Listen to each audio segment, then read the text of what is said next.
የክርስቶስ ነገረ መስቀል ሲነገር አይምሮ ይጨነቃል።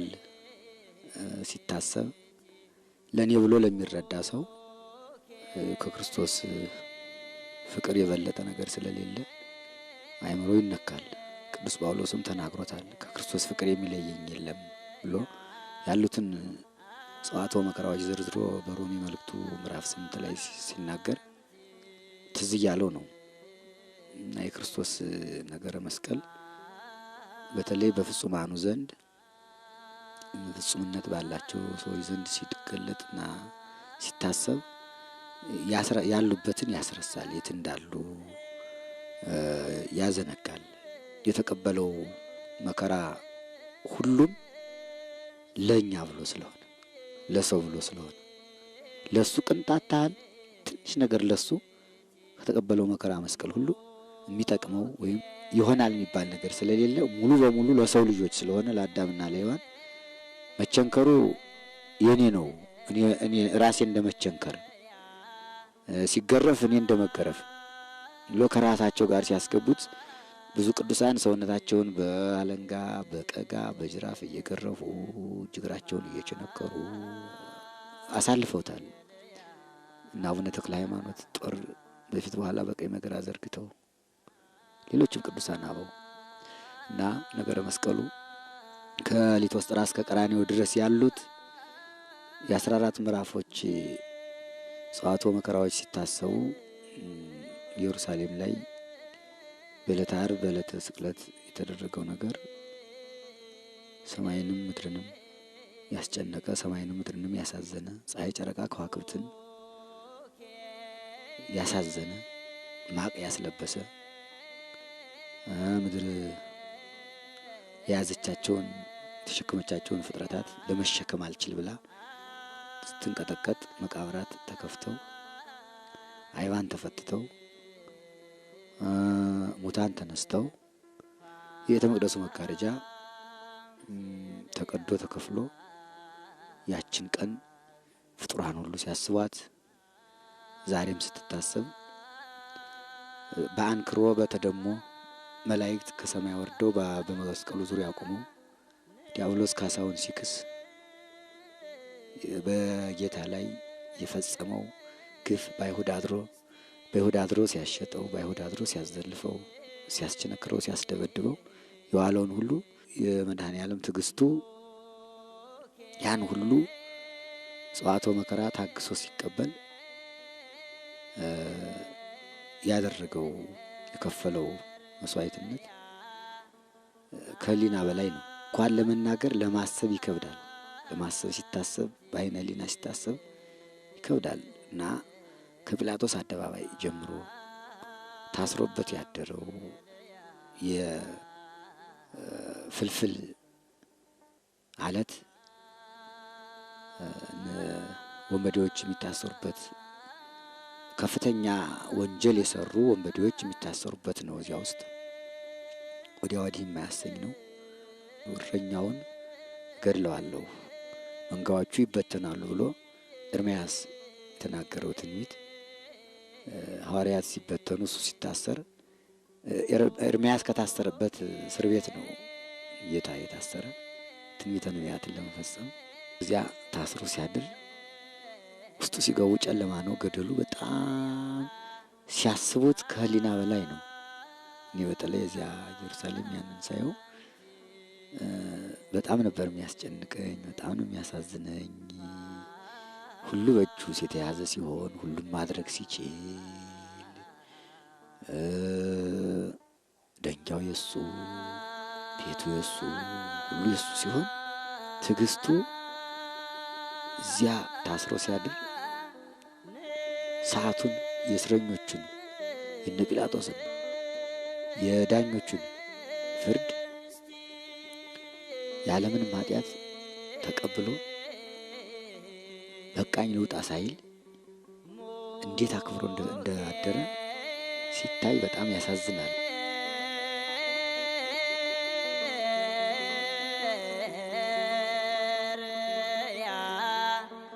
ከዚያ ወጥቶ ለጲላጦስ አደባባይ ሊቶስጥራ ለፍርድ ቀረበ። ያ ፍርዱ በሁለት አይነት ነው። ጲላጦስ ለመፍረድ ተቸግሮ ምንም አላገኘሁበትም እያለ ሲጨነቅ፣ አይሁድ ደግሞ እንደ ሕጋችን ሊሞት ይገባዋል እያሉ ሲጮሁ፣ ሲጠይቀው ጲላጦስ አትናገርም ሲለው ዝም። ተናገር እንጂ አንተን እኮ ነው የሚከሱህ፣ እነዚህ ሁሉ እየጮሁ ነው። መልስ ሲለው ዝም። ሌሊት ከጨለማ ውስጥ ካደረው ታስሮ ካደረበት ትዕግስቱ ይልቅ ከጲላጦስ ፊት ማልዳ ቆሞ ያን ያህል ሲከሰስ አንድ ሰዓት እንኳን እኔ በደለኛ አይደለሁም፣ ምንም ኃጢአት አልሰራሁም፣ እነዚህ የሚናገሩት ሐሰታቸው ነው ሳይል የተነገረውን ሁሉ የሚናገሩትን ሁሉ በትዕግስት ሲቀበል አርፍዶ ከነጋ በኋላ ፍርዱ ሲያልቅ ጲላጦስ ውሃ አስመጥቶ እጁን ሲታጠብ እኔ ንጹሕ ነኝ ከዚህ ሰው ደም እያለ ሲታጠብ ምንም ሳይናገር መስቀሉን ከሊጦስጥራ ተሸክሞ ወደ ቀራንዮ ሲሄድ የሶስተኛው ምዕራፍ ለመጀመሪያ ጊዜ መስቀሉን እንደተሸከመ የወደቀበት ነው። መስቀሉን እንደተሸከመ ወደቀ፣ ተነሳ። አራተኛው ምዕራፍ እመቤታችን ጋር የተያዩበት ነው። የጌታችን ነገረ መስቀል ሲነሳና የሱ ዕለተ ዓርቡ ጸዋትወ መከራ ሲነገር እመቤታችንም ትነሳለች። በተለይ የእመቤታችን ሐዘኗና ልቅሷ እዚያ ምዕራፍ 4 ቦታው ላይ ሲደረስ የሕዝቡ ብዛት ለማየት የአይሁድ ወታደሮችና ዘበኞች ተመለሽ እያሉ ርኅራኄ እንዳይፈጸም እሷ ስታለቅስ አይተው ሌሎቹ ልባቸው ራርቶ እሱን እንዳይተውት እሷን መመለስ ነበር አማራጫቸው። የእሷ ልቅሶ የእሷ እንባ ሲወርድ ልጅና እናት ሊገናኙበት ያልቻሉባት ቀን ናት ያቺ። ዕለተ ዓርብ ስትታሰብ ልጄ ምንድነው ወዳው በደሉ በሀገር ዳኛ የለም ወይ ያለች፣ በደለኝ ያልበደለ ምንም ያልሰራ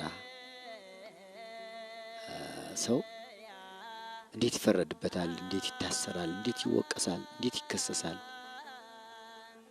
ዳኛ የለም ወይ ያለች የምትጠራ ነቢያትን ነበር።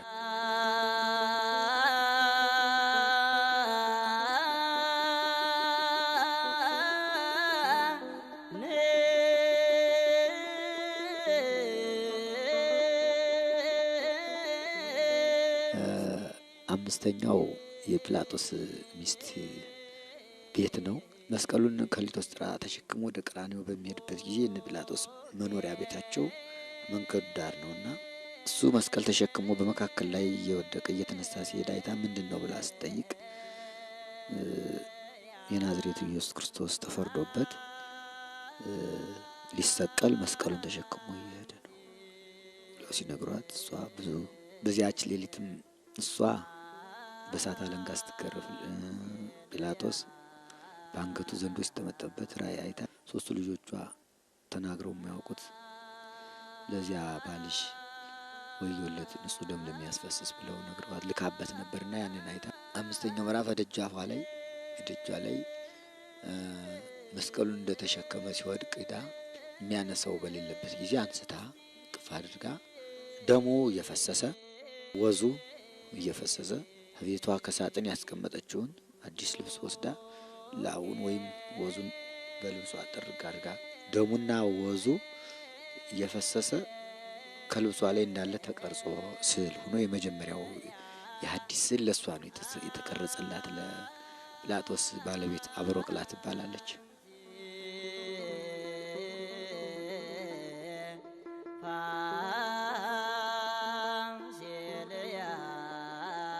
ስድስተኛው ምዕራፍ ስምዖን ቀሬናዊ ከበረሃ ውሎ ኋላ ሲመለስ መስቀል ተሸክመውት መስቀል ያሸከሙበት ነው። ሰባተኛው ምዕራፍ ለሁለተኛ ጊዜ የወደቀበት ነው። ሲታይ በጣም ያስገርማል። ስምንተኛው ምዕራፍ ቅዱሳት አንስት መንገላታቱ እየበዛ ሲሄድ ሲወድቅ ሲንገላታ ሲያዩት ያደረገላቸው በተለይም ከቅዱሳት አንስት ውስጥ ማርያም መግደላዊት 7 አጋንንት አድረውባት ዘመድ ሁሉ ጠልቷት ሰው ሁሉ አላስቀርባት ብሎ ከዚያ በኋላ ሀዳናት በኋላ እሱን እናት አባት አድርጋ ተከትላ ስለነበረ በተለይ እሷ አልቻለችም፣ ትጮህ ነበረ። በዛ 12 ዓመት ደም ሲፈሳት የነበረችው የልብሱን ዘርፍ ዳሳ ተፈወሰችው። ልብሱን ገፈውት ስታይ ያ የተፈወሰችበት ልብስ መድኃኒቴ መድኃኒቴ እያለች ታለቅስ ነበር። 8ኛው ምዕራፍ ላይ ዘወር ብሎ አዋልደ ኢየሩሳሌም ትብከያኒ፣ እናንተ የኢየሩሳሌም ሴቶች ለእኔ አታልቅሱልኝ፣ ለእናንተና ለልጆቻችሁ አልቅሱ። ዘመን ይመጣል ያልወለዱ መካኖች ያላጠቡ ጡቶች ንዑዳን ክቡራን ናቸው የሚልበት ዘመን ስለሚመጣ በእኔ እንዲህ ያደረጉ በእናንተ መከራ ይመጣባቸዋልና ለራሳቸው አልቅሱ ብሎ አቅማቸው በላይ ሆኖ የሚያዝኑትን የሚያለቅሱትን ቅዱሳት አንስትን ያጽናናበት ምዕራፍ ነው 8ኛው ምዕራፍ።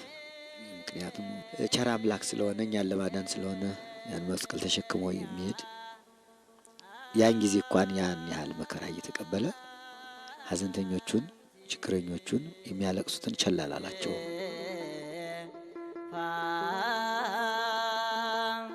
9ኛው ምዕራፍ ለሶስተኛ ጊዜ ወደቀበት ነው።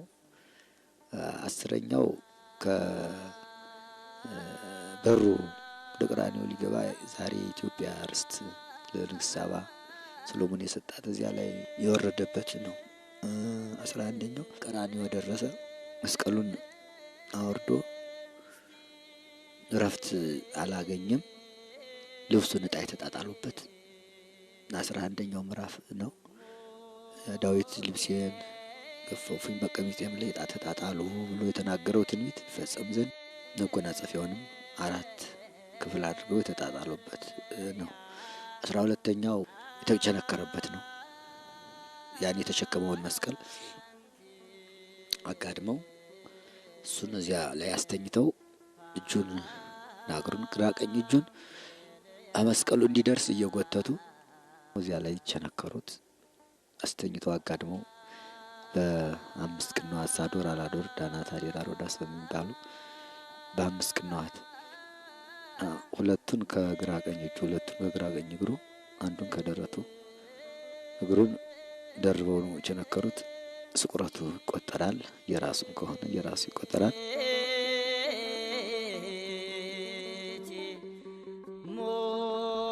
13ኛው ምዕራፍ ስቅለቱ ነው። እዚያ በኋላ መስቀሉን አቆሙት ቀራንዮ ላይ። መስቀሉ ተነስቶ በቆመበት ጊዜ 6 ሰዓት ሲሆን ከሊተ ጽርሐ እስከ ቀራንዮ ድረስ ያለው ጸዋትወ መከራ በመስቀል ተካተተ። በዚህ ጊዜ መስቀሉን ብድግ አድርገው እሱ እንዳለ እንዳይናወጽባቸው ነው በቸንከር የቸነከሩት። በዚህ ጊዜ ሰማይ የተጨነቀች በዚህ ሰዓት ነበር። 6 ሰዓት ላይ ፀሐይም ለማየት ለማሳየት ብርሃኗን ከለከለች። ጨረቃም እንደመሰለች ከዋክብትም ረገፉ። በዚህ ጊዜ ዓለም በሙሉ በጠቅላላ ጨለማ ሆነ። ያን ጊዜ አምላክነቱን በመጠኑ ገለጠላቸው፣ ማሳወቃቸው። እስከዚያ ድረስ ትዕግስት አትግረፉኝ አትደብድቡኝ አላለም። የተነገረው ትንቢት የተቆጠረው ሰው ይፈጸም ዘንድ። በዚያ ሰዓት ግን ራቁቱን አድርገው ልብሱንም ተጣጣጥለው ሲገርፉት እስኪ ብርሃንና ጨለማን የሚለይ ማን ነው? የአይሁድ ንጉሳችሁን ልስቀለው ሲላቸው ጲላጦስ አልብነ ንጉሥ ዘእንበለ ቄሳር ከቄሳር በቀር ሌላ ንጉሥ የለንም ብለው ነበርና መንግስቱን ገለጠ። ያን ጊዜ በ6 ሰዓት ፀሐይና ጨረቃ ፀሐይ ጨለማ ስትሆን ዓለም ጨለማ ሆነ። አይሁድም እጃቸው እንዳለ በኃጢአት ውስጥ በጨለማ ውስጥ በገሃነም ትኖራላችሁ ሲል ንስሐ ካልገባችሁ ጨለማ ውስጥ ትኖራላችሁ ሲል በቁማቸው በስጋቸው ጨለማ እናመጣ። ምስጢርም ነው። ምስጢረ ስጋው ደሙ ነው። ስጋው ደሙ በምስጢር ነው እንጂ በግልጽ አይደለም፣ እንደሌሎቹ አይደለም። የኢትዮጵያ ኦርቶዶክስ ተዋሕዶ ቤተክርስቲያን ሲቀደስ መንጦላይቱ እንደተጋረደ በምስጢር የሚደረገውም ያው ከ6 ሰዓት እስከ 9 ሰዓት ጨለማ ስለሆነ ያ የምስጢሩ አካሉ በጨለማ ስለተሸፈነ እንዳይታይ ለዚህ ነው። ምስጢርም ጭምር ነው። እዚያ በኋላ እስከ 6 እስከ 9 ጨለማ ሆነ፣ አረፈ። ያ ሲገርፉትም ሲቸነክሩትም ሲሉትም የነበሩት ጨለማ ውስጥ ገቡ። መስራት አልተቻለም። እዚያ በኋላ አምላክነቱን ገለጠ። አምላክ ነኝ። እዚያ በኋላ 9 ሰዓት ነፍሱን ከስጋው ለየ፣ ነፍሳትን ከሲኦል አወጣ። በ11 ሰዓት የመጨረሻው 14ኛው ምዕራፍ ግንዘቱ ነው። ዮሴፍና ኒቆዲሞስ መጥተው ገነሱት። ጎኑን በጦር ተወጋ። አምላክነቱን ገለጠ። ለውሃውን ለጥምቀታችን፣ ደሙን ለመጠጣችን ለንጊኖስ ቀኝ ጎኑን በጦር ወጋው። ውሃና ደም ፈሰሰ። ምስጢረ ጥምቀትን ምስጢረ ቁርባንን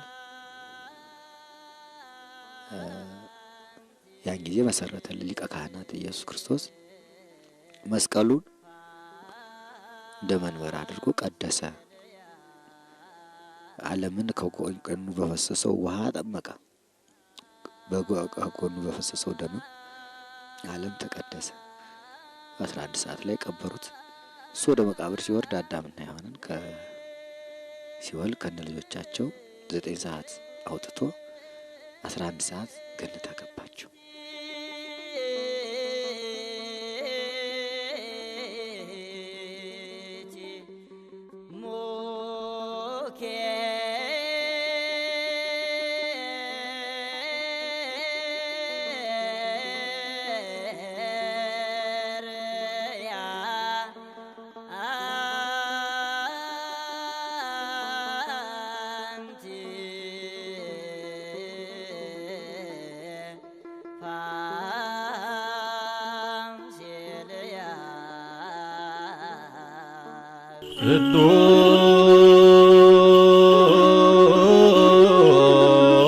ቅዱስ ቅዱስ ቅዱስ